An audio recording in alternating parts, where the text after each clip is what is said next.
Today on Sports Central, we cover a college football bowl preview and prediction on the 2021 Gator Bowl matchup between the Wake Forest Demon Deacons and the Rutgers Scarlet Knights. This game was actually originally supposed to be Wake Forest versus Texas A&M, but the Aggies were removed from this matchup due to COVID issues, so Rutgers 5-7 football team out of the Big Ten gets to replace Texas A&M. So it's going to be a big challenge for Rutgers, but at the same time should still make for a good matchup. We'll be going over a full game preview and prediction on this bowl game here today, starting out with your team trends.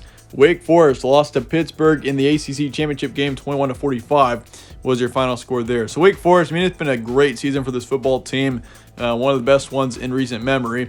Currently ranked number 17 in the nation, and they're 10-3. The record, this team was undefeated for a long time in this football season. They got up to 8-0. They were undefeated through the first 2 months of the football season. And Wake Forest, they have taken 3 losses since, and they've lost 3 of their last 5, but still been an outstanding season for the Demon Deacons. As for Rutgers, lost to Maryland 16-40 was the final score there, and they're 5-7 heading into this matchup, 2-game losing streak. And Rutgers, statistically, this team is pretty terrible.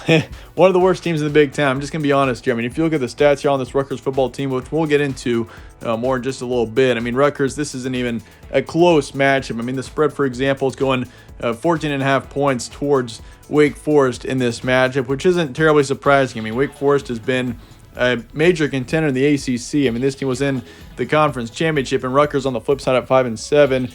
They haven't even really had that difficult of a schedule. You've had to play obviously your Michigan and Ohio State and Michigan State, but this team, if you're looking at their crossover games into the Big Ten West, they play Northwestern, who is terrible this season. They played Illinois, who's also pretty terrible, and Wisconsin. Wisconsin's a challenge, but my point is here, Rutgers, even if you look at their non-conference games, this team really hasn't played or hasn't gotten any main quality wins. So, Rutgers at 5-7. They're a good football team, and they deserve to be in this game, but, it's going to be a challenge for them, that's for sure. But, yeah, over under 61.5, and your FPI is going Wake Forest here, 76.6%. Series history, Wake Forest leads at 2-0. Last game was in 1999, so it's been a long time since we last saw these two teams play each other. Game will be on Friday, December 31st in Jacksonville, Florida. Kickoff time, 11 a.m. Eastern time. Here's your stat comparison for this matchup. Wake Forest, 41 points a game, 30 points allowed. So, obviously, goes without saying here, Wake Forest, their offense has really been what's been carrying them this season. Sam Hartman has had a great year, nearly 4,000 yards of passing, 36 touchdowns, 14 picks. He is a major impact player for this football team, and yeah, he's a key player for this offense. And of course, you got A.T.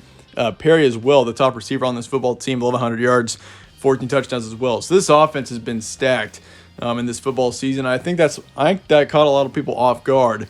Is Wake Forest offense, but their defense isn't quite as good. If you're looking at their stats here, 30 points allowed per game isn't a very good stat at all.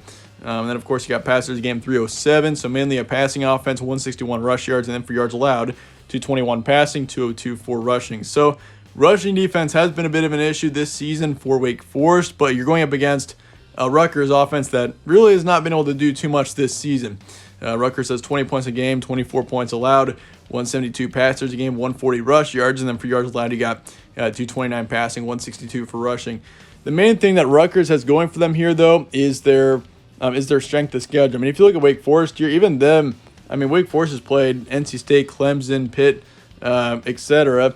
So, Wake Forest has certainly played some tough opponents, but Rutgers, of course, being in the Big Ten, one of the toughest conferences in football, Rutgers has played all of the big gauntlet teams like Michigan and Ohio State, Michigan State, and Wisconsin. All 4 of those teams very good. Penn State as well. So Rutgers definitely does have a stronger strength of schedule here. So they've played some much tougher opponents than Wake Forest. But then again, Rutgers has done pretty poor in most of those games.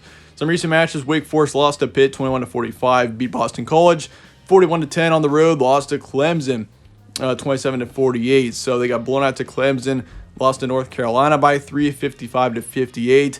Did beat NC State. That was a huge win over the Wolfpack there, number 16 team in the nation at the time, 45-42. As for Rutgers, lost to Maryland 16-40, got shut out to Penn State 20-0. So the last 2 games of the regular season were pretty terrible, you could say, for Rutgers. Did beat Indiana on the road 38-3, lost to Wisconsin 3-52. Terrible loss there as well. And beat Illinois by 6, 20-14. So Rutgers, they don't really have any signature win. Indiana, that was a good win. But then again, the Hoosiers were 2-10 in this football season, so you can't really consider, or you can't take too much from that. They won all 3 of their non-conference games, beat Temple, beat Syracuse, beat Delaware. I mean, Syracuse is okay, but I mean, otherwise, Rutgers, I mean, this is a football team. Once again, they've played a brutal schedule, but I mean, even the Northwestern, one of the worst teams in the conference, they lost to them by a couple of touchdowns here. So, I mean, if you get what I'm saying here, this is just a pretty uneven matchup. I mean, and obviously it's a different situation here because Rutgers is replacing a team, but Texas A&M definitely was a much better matchup here for Wake Forest. Some key points: Wake Forest 10-3, number 17 team in the nation right now.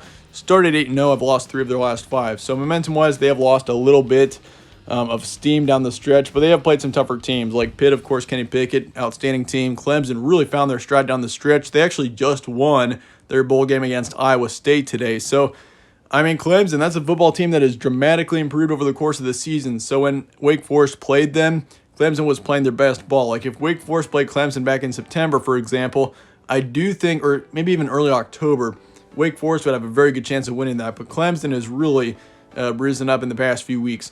NC State beat them. I mean, that was a huge win for them. And so, I mean, overall, Wake Forest, they've played fairly well down the stretch. They've taken a couple of close losses. I mean, that North Carolina loss especially was tough. But, I mean, they've got a very high-powered offense. That's really what this team has going for them.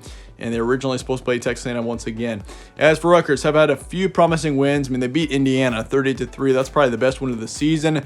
Indiana road win there was also good, but inconsistency has been an issue over the course of the season for the Rutgers, for this Rutgers team. I mean, for example, they beat Indiana 38-3. The next week they go to Penn State, get shut out, and then, of course, to finish out the season against Maryland. That was originally going to be an elimination game for a bowl game, so Maryland ended up winning that game 40-16, and it looked like Rutgers was, which originally the Scarlet Knights weren't supposed to be in a bowl game, obviously, because they're a replacement team now, but I mean, that was a tough loss there to finish out the season. So it's going to be interesting to see how this Rutgers team responds after the last 2 games of the regular season coming into this matchup. And they went 2-7 in Big Ten games as well, just something to note there. But that being said, let's get to the prediction here for Wake Forest and Rutgers, your Gator Bowl matchup. I'm going to go Wake Forest here, 38-27. No surprise here in the prediction. I mean, this is a pretty easy one to predict here. Wake Forest. The only way that I see Rutgers winning this game is if Wake Forest comes out flat and they come out unmotivated, which I just don't see happening. I feel like this team is going to be motivated. I mean, they've had a phenomenal season, 10-3, number 17 team in the nation right now. I mean, Wake Forest, I'd be very surprised if they came out flat in this game, but it's a possibility. We've seen some teams like, for example, Mississippi State. All signs pointed to Mississippi State beating Texas Tech, but turns out the Red Raiders came out and won that game in a blowout. And Mississippi State just looked completely flat and unmotivated. So anything can happen here, but Wake Forest, all signs point to this team winning this game. Demon Deacons, they should win this game pretty easily. I'm going to go 30-27, so I do have Rutgers covering the spread as of right now, but this game could definitely go out of hand, and I do think Rutgers, I mean, they'll score some points in this game, I do think, against a Wake Forest defense that's been kind of poor this season. And I mean, Rutgers, they've gone up against some phenomenal defenses this season. So, I mean, they've got some experience there, and I think in the end, Rutgers does score 27 here, but Wake Forest will win it 30-27. I'm taking the over for this game once again. Wake Forest, 65%. I'd actually probably bump that up to 70% once again. I mean, Wake Forest, they've got the talent to win this game. They should win this game, but I mean, if they come out flat, which is definitely a possibility, who knows what can happen. But that being said, appreciate you guys all watching. As always, stay tuned for more from All Sports Central. Let me know your thoughts in the comments below. I'll see you guys later.